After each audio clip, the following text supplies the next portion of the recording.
Thane railway station परिसरात बनावट व मुदत संपलेल्या परफ्यूमची विक्री करून नागरिकांची फसवणूक करणाऱ्या समाजकंटक विक्रेत्यांचा प्रकार दिवसेंदिवस वाढत असून यापूर्वी एका तरुणीचा पाठलाग केल्याचा व्हिडिओही व्हायरल झाला होता।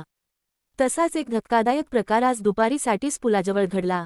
गावदेवी मैदानालगतच्या एका दुकानातील कामगाराला काही परफ्यूम विक्रेत्यांनी 100 रुपयांत 3 परफ्यूम देण्याचे आमिष दाखवले।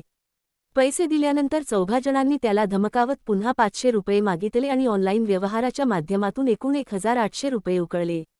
या प्रकाराची माहिती मिळताच कार्यकर्त्यांसह तातडीने रेल्वे स्टेशन परिसरात धाव घेतली असता संबंधित विक्रेते पळून गेले, मात्र त्यांच्याकडील बनावट व मुदतबाह्य परफ्यूमचा साठा नष्ट करण्यात आला। उच्च न्यायालयाच्या आदेशानुसार रेल्वे स्टेशनच्या 150 मीटर परिसरात फेरीवाल्यांना बसण्यास मनाई असतानाही रेल्वे पोलीस, महापालिका आणि रेल्वे प्रशासनाकडून ठोस कारवाई होत नसल्यामुळे नागरिकांना मोठ्या त्रासाला सामोरे जावे लागत आहे। फेरीवाल्यांच्या उपद्रवामुळे पादचाऱ्यांना चालणेही अवघड झाले आहे।